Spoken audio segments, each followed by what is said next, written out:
em 5 segundos. Jornal Conecta. Oferecimento Hospital Mahatma Gandhi.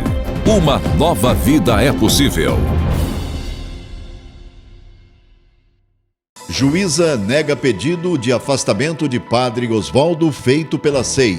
IBGE abre inscrições em 2 processos seletivos com vagas na região. Reforma tributária é assunto aqui com os nossos comentaristas.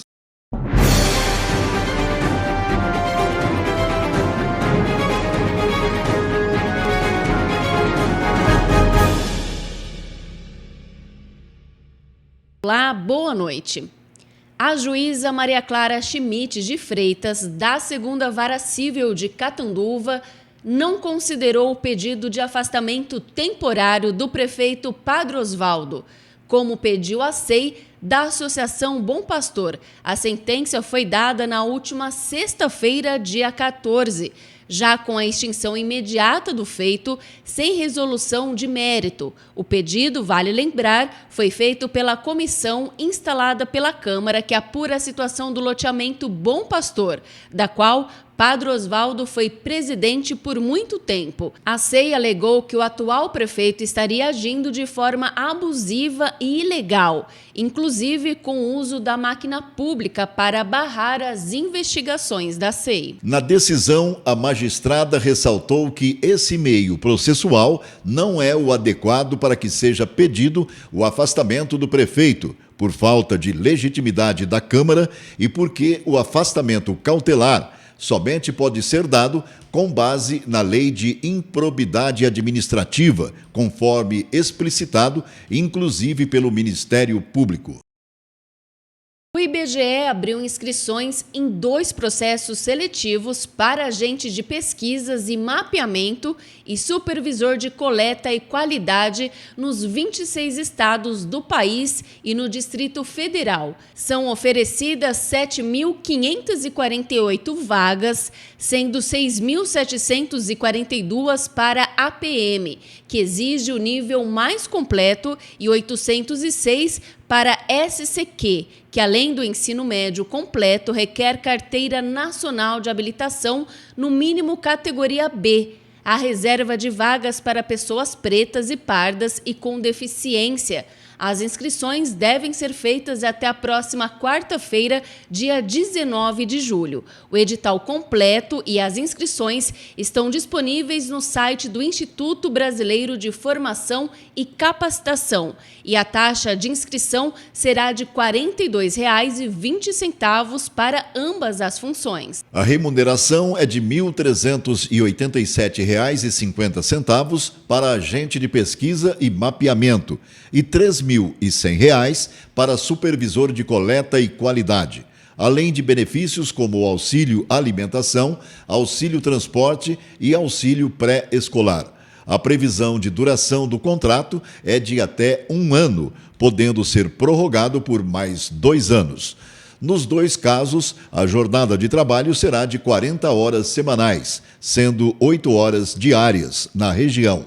São 18 vagas para agente de pesquisas e mapeamento, 9 em São José do Rio Preto, sendo 2 para pessoas pretas e pardas e 1 para pessoa com deficiência. 4 em Catanduva, sendo 1 para pretos e pardos e 5 em Novo Horizonte, com 1 para pretos e pardos e 1 para PCD. Já para supervisor de coleta e qualidade, há apenas 1 vaga em Catanduva e 1 em Rio Preto. E começou hoje, dia 17, o Bazar da Pechincha do Centro Espírita Amor e Caridade. São roupas, sapatos, cobertores, acessórios e muito mais. Tudo em ótima qualidade e a partir de R$1. O horário de atendimento do bazar é das 9 da manhã às 6 da tarde até quarta-feira, dia 19. Vale ressaltar que a Associação Espírita fica na Rua Sergipe, número 410. E nos últimos dias deu o que falar a reforma tributária aprovada pela Câmara dos Deputados. Entre os diversos pontos que ela aborda, alguns são destaques para falarmos aqui. Por isso, convidamos o Dr. Fábio Manzano para falar mais sobre o assunto.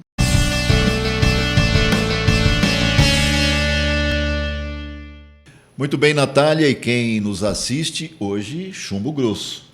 E tem tirado o sono de muita gente. O meu, não. Eu ainda tenho muitas dúvidas, eu sou assim meio tranquilo com relação a isso. Você, por exemplo, tira o seu sono pagar impostos? Muito, Marcão. É mesmo? Muito.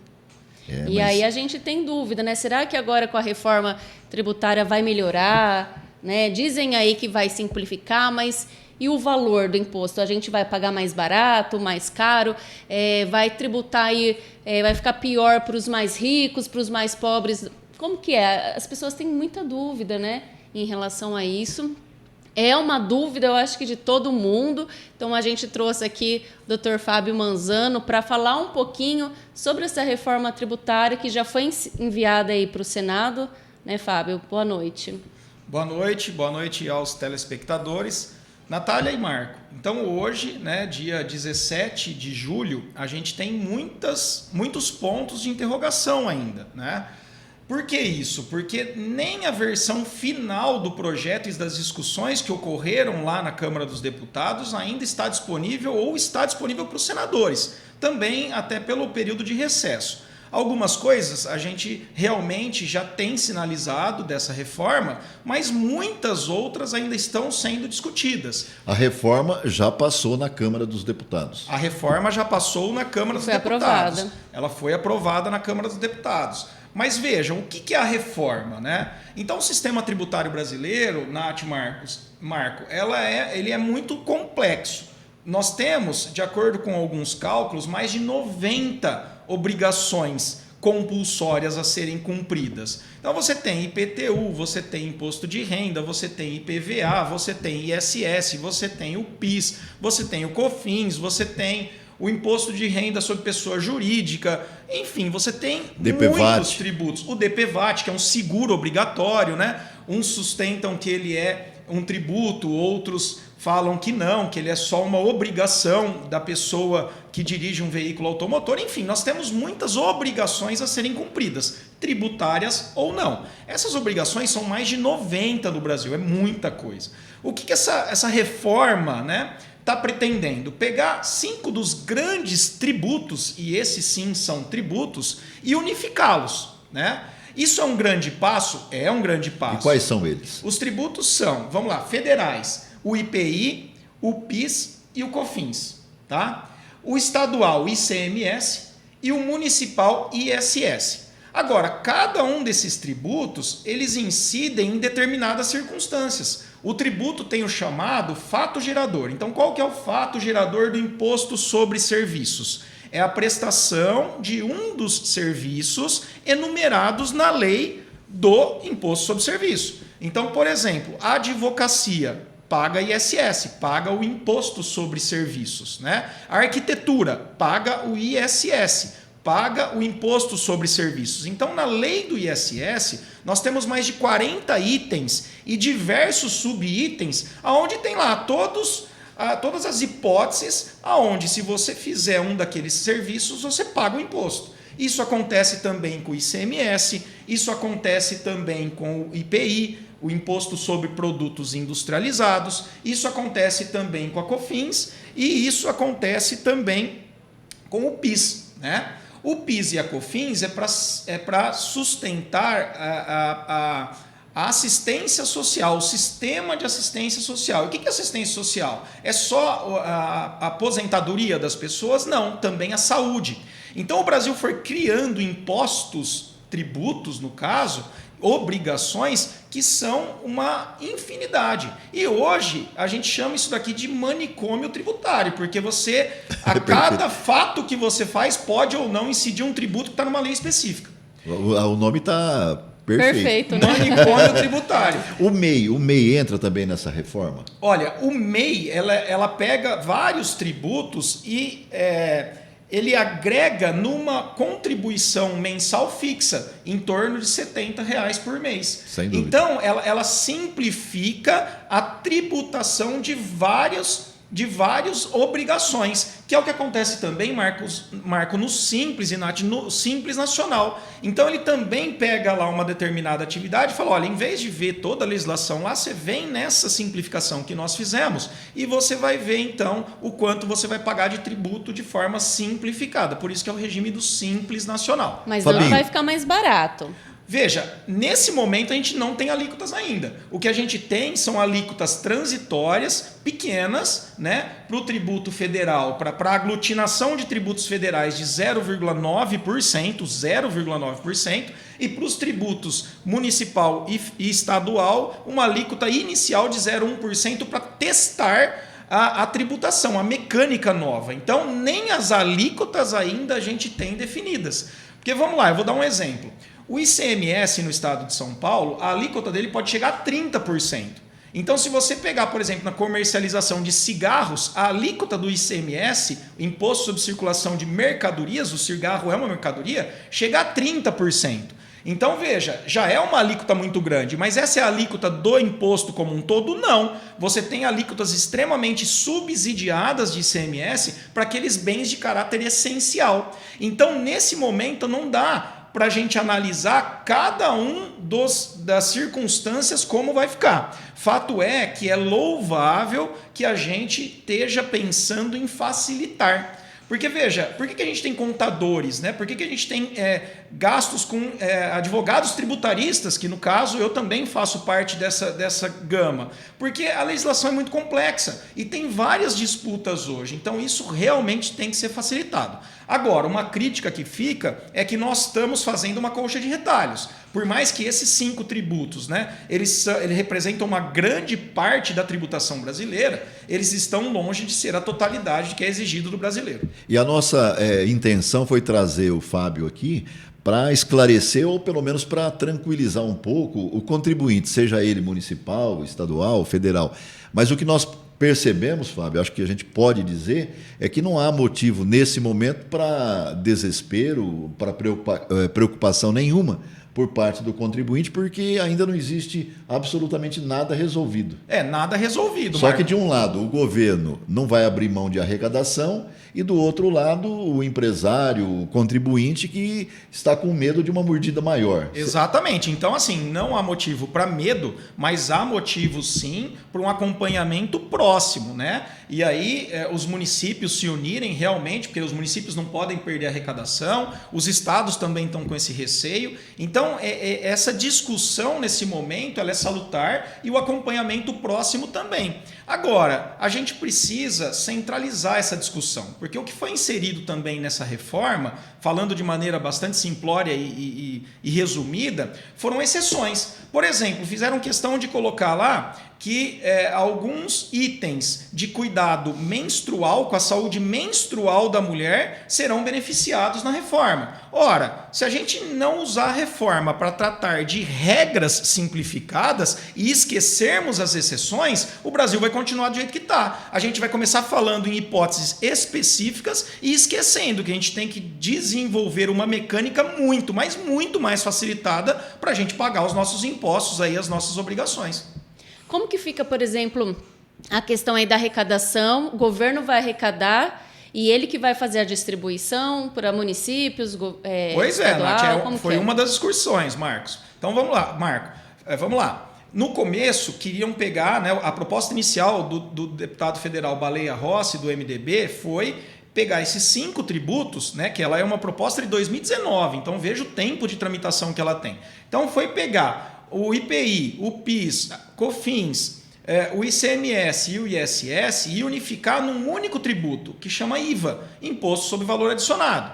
Agora, nessas discussões, os municípios falaram assim, os estados, opa, eu não quero que o governo federal receba o meu tributo e me repasse. Sim. Então já quebraram em 2. Então é o IVA, que são os IVAs agora, né? Que eles quebraram no CBS, as contribuições sobre bens e serviços, e no IBS, o Imposto sobre Bens e Serviços. Então, até aí, a gente já teve nessa discussão uma uma acolhida de uma exceção, né? E aí esse excesso de discussões acaba que a gente perca o foco. A gente tem que simplificar, a gente tem que abrir mão de exceções e se preocupar com a regra, a facilitação, a desburocratização, deixar a mecânica de pagamento cada vez mais clara e de tributação cada vez mais exata para que tenhamos aqui no Brasil uma segurança jurídica que a gente nunca teve. Ô, né? Fábio, e resumindo, você acha que há a possibilidade, o contribuinte ele pode ter essa esperança de que vai haver diminuição de impostos? Que é o que todo mundo acha, né? Pleiteia, né? E aí Reivindica. até eu quero continuar aí a sua pergunta para você falar, Fábio, só para a gente finalizar, quais os pontos positivos que você vê aí e quais os pontos negativos? Olha, aproveitaram essa reforma tributária, Nath e Marco, para corrigir algumas distorções. Nessa colcha de retalhos, por exemplo, quem nunca ouviu falar que deveria se cobrar o IPVA de aviões, de jatinhos, de jet skis, não é isso? Então eles aproveitaram essa onda aí de unificação desses 5 tributos, já mexeram lá no IPVA falando, Só para complementar e completar o que você está dizendo, hoje moto já paga pedágio. Exatamente. Né? Então, a gente sonha com uma tributação mais justa. Então, veja, se eu enfrento congestionamento, pago pedágio, pago um IPVA caro de um carro, por que quem tem um jato particular ou um helicóptero não pagaria hoje um não paga imposto nenhum proporcional? imposto.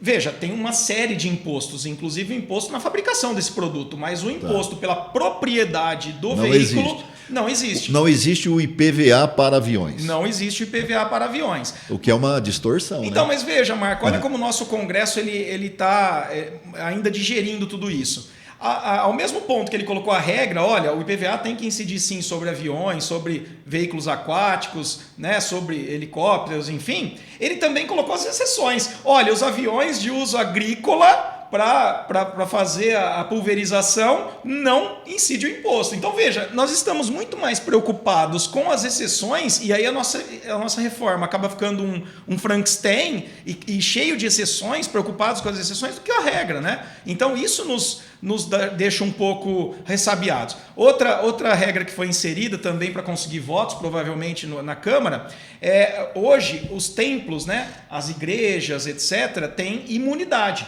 Né? IPTU, né? Do IPTU, dos impostos, na verdade. Né? Eles incluíram nessa reforma, que vira um Frankenstein de novo, né? É um dos protestos, eles incluíram também as associações e entidades beneficentes ligados à igreja ou sustentadas por ela, que hoje há uma briga dos fiscos. Né? Se aquele imóvel alugado para uma atividade comercial pela igreja e que quem usa é um particular, se ele tem ou não imunidade. Isso é uma briga constante que a gente tem no judiciário. Né? Então eles vão lá e tentam apaziguar de novo através de exceções. E a gente não pode tratar uma reforma tributária, ao meu ver, em exceções. Mas talvez isso é um problema intrínseco ao Brasil. Né? Nós temos um excesso do poder legislativo, nós temos mais de 500 e tantos deputados, nós temos poder legislativos locais inchados também, então isso acaba trazendo à discussão exceções e minúcias que talvez não deveriam ser tratadas nesse momento. Então, ao seu ver, o que você acha que é positivo? Positivo é o movimento de colocar o dedo na ferida. Isso com certeza, né? A gente realmente vive um manicômio tributário, né? Então, as palavras aí do deputado Baleia Rossi, elas são muito pertinentes. Agora, nós temos que focar e tomara que o Senado faça isso em tirar exceções e incluir regras claras. A gente não pode se preocupar com as exceções, senão a gente não caminha, né? Então, a gente poderia ficar aqui falando horas sobre a reforma, porque são muitos pontos, foram muitas coisas que foram inseridas, né? Aí, a partir do momento que eles querem acabar com o tributo, eles criam uma exceção. Por exemplo, colocaram lá, e foi especificamente, se você entrar no site da Câmara e do Senado, a possibilidade de tributar, dos estados tributarem produtos extrativos, de extração primária, né? Ou até de semi-prontos aí, né? O que seria isso, traduzindo? Aquelas tributações que se faz, por exemplo, na extração de minério de ferro e de outras coisas, que hoje é uma possibilidade de ter uma briga na justiça. Então, para agradar esses estados, não, vamos colocar na Constituição, porque acaba aquelas brigas judiciais e a gente garante o direito. Poxa, está se nascendo, então, está se colocando uma exceção e uma briga e constitucionalizando ela. Olha que coisa louca, né? Pegar uma exceção onde as pessoas estão brigando se é cabível ou não esse tributo e institucionalizando ele. Outro exemplo aqui da nossa região, o Olímpia perdeu agora no STF a possibilidade de criar, né? Foi derrubado no STF a possibilidade de criar a taxa do turista. A gente tem em Fernando de Noronha, por exemplo, a taxa de preservação ambiental. Então, veja, olha a loucura, né? O brasileiro não sabe mais de onde vai surgir tributo. E a nossa atividade legislativa é muito criativa para produzir novidades e surpresas para o contribuinte. Realmente. Então, eu acho que isso devia ser tolhido, Nath e Marco. Isso devia ser combatido de frente, né? Mesmo sendo um municipalista, trabalhando nas administrações municipais, eu acho que essa reforma pode avançar muito e é essa a esperança, que simplifique, que desburocratize, que acabe com a maioria dos nossos tipos tributários. E aí sim, através de uma alíquota única, bem equilibrada, que a gente possa avançar e cumprir nossas obrigações de forma mais fácil. Obrigado pela sua participação. Obrigada, mais uma Um vez. grande abraço, muito obrigado. Boa noite.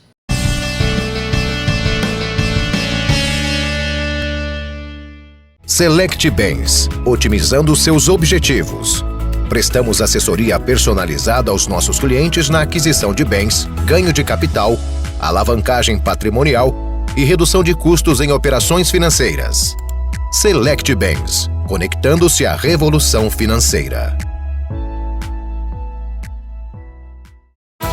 É pizzaria, restaurante, choperia. A Toscana, o melhor sabor no forno a lenha tem. A Toscana é pizzaria, é o melhor momento do seu dia. Com os amigos, com a família. A Toscana é uma delícia, tudo acaba em pizza. É a Toscana, é pizzaria, é o melhor momento do seu dia. Un tocco d'amore e ogni pezzo! Na estreia dos playoffs da LBF, o Bax Catanduva perdeu para a Unimed Campinas por 72-86, em jogo disputado nesse domingo, dia 16, no Conjunto Esportivo Anuar Pachá.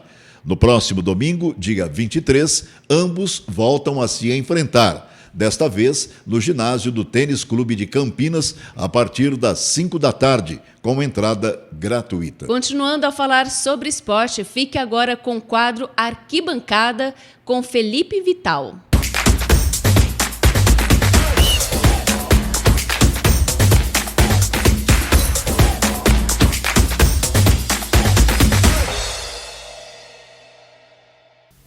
Olá Marcão, olá Natália, olá a todos que estão acompanhando o Jornal Conecta. Fim de semana de muitos gols e muitos jogos importantes, tanto pelo Brasileirão quanto pela Copa do Brasil e também pela Bezinha. Aliás, já vamos começar falando sobre ela. O nosso time aqui da casa, o Santo, Catanduva FC, venceu por 2-0 a equipe da Independente de Limeira, 2-0 aqui no estádio Silvio Salles no dia 15, sábado, e assumiu a segunda colocação do Grupo 10. Ela abriu o placar com o Luiz Fernando logo no primeiro tempo e aí no segundo já matou com um gol de estreante. O Felipe Sussai decretou a vitória do Catanduva, que fica, como eu disse, na segunda colocação do Grupo 10, da segunda fase do Campeonato Paulista da segunda divisão, a tradicional Bezinha. Agora o Catanduva tem mais 2 jogos para garantir essa classificação. O próximo é quarta-feira já agora, dia 19, também aqui no estádio Silvio Salles contra o líder do grupo, o SK Brasil. E o último só lá no dia 22 de julho, em que viaja para enfrentar o lanterna do grupo, o Guarulhos. Vale lembrar que nessa segunda fase da Bezinha se classificam os 2 melhores de cada grupo e os 4 terceiros melhores colocados também de cada grupo. Então, fé aí que o Santo vai conseguir uma grande classificação. E agora, já mudando para a Copa do Brasil, o Corinthians venceu o América Mineiro por 3-2 dentro de casa no sábado. Mas espera aí, por que no sábado? Né? Todos os outros jogos da Copa do Brasil foram no meio de semana, por que o Corinthians jogou no sábado? Bom, porque no meio de semana o Corinthians teve compromisso na Sul-Americana, nos playoffs da Sul-Americana. Então, como esse jogo foi adiado, ele foi realizado agora no sábado, dia 15. O Corinthians venceu por 3-2 a equipe do América Mineiro, lembrando que o jogo de ida dessa fase da Copa do Brasil tinha sido 1-0 para o América Mineiro. Venceu por 3-2, o jogo foi para os pênaltis, um jogo muito movimentado, foi para os pênaltis. E acabou que Yuri Alberto decretou o gol final do Corinthians, fez o gol da vitória, fez o gol final dos pênaltis, o Cássio pegou 2, como sempre, né? O Cássio muito decisivo na cobrança de pênaltis. Assim como o São Paulo passou pelo Palmeiras, agora o Corinthians enfrenta o São Paulo na semifinal da Copa do Brasil. O outro jogo é Flamengo e Grêmio, os dois ali mais pro meio final do mês. Já falando sobre o Campeonato Brasileiro, o próprio São Paulo, que a gente falou que eliminou no meio da semana o Palmeiras na Copa do Brasil, venceu outro clássico, dessa vez o Santos. Seu Santos, hein, Marcão? Vixe Maria, agora sem o Ângelo, que foi para o Chelsea, perdeu de 4-1 para o São Paulo no Morumbi. Gols de Jonathan Calleri, fez 2, como sempre, ele muito decisivo. O David fez um gol também no final do segundo tempo. E um dos estreantes ali do Morumbi, o estreante pela terceira vez, se não me engano, já é a passagem dele pelo São Paulo, Alexandre Pato. Ele que decretou, fez o último gol ali do São Paulo, colocou a cabeça do mascote do São Paulo, foi uma alegria só. No finalzinho, o Marcos Leonardo pelo Santos bateu um pênalti, acertou e acabou o jogo 4-1 para o São Paulo, uma bela vitória. O time do Dorival que está muito mais do que embalado, está muito bem organizado, mostrou muita sobriedade no meio de semana contra o Palmeiras na Copa do Brasil e agora se encaminha ali entre as primeiras posições já do Campeonato Brasileiro.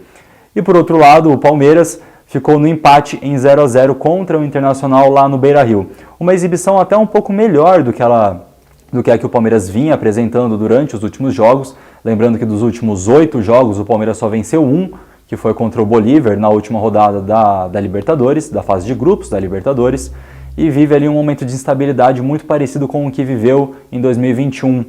Então, ali antes de ganhar a Libertadores, né, o Palmeiras tinha sido eliminado na Copa do Brasil para o CRB, o Palmeiras tinha perdido a Supercopa, perdido a Recopa, perdido a final do Paulista também para o São Paulo, distanciando no Brasileirão, e agora vive um momento semelhante.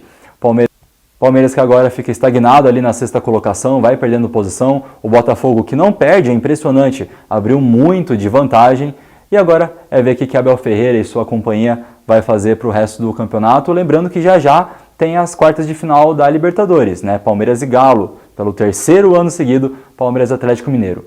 Bom, por enquanto é isso. Foi isso que aconteceu na rodada no final de semana. Campeonato Brasileiro, Bezinha e Copa do Brasil. E eu vou ficando por aqui. Muito obrigado a todos e até já!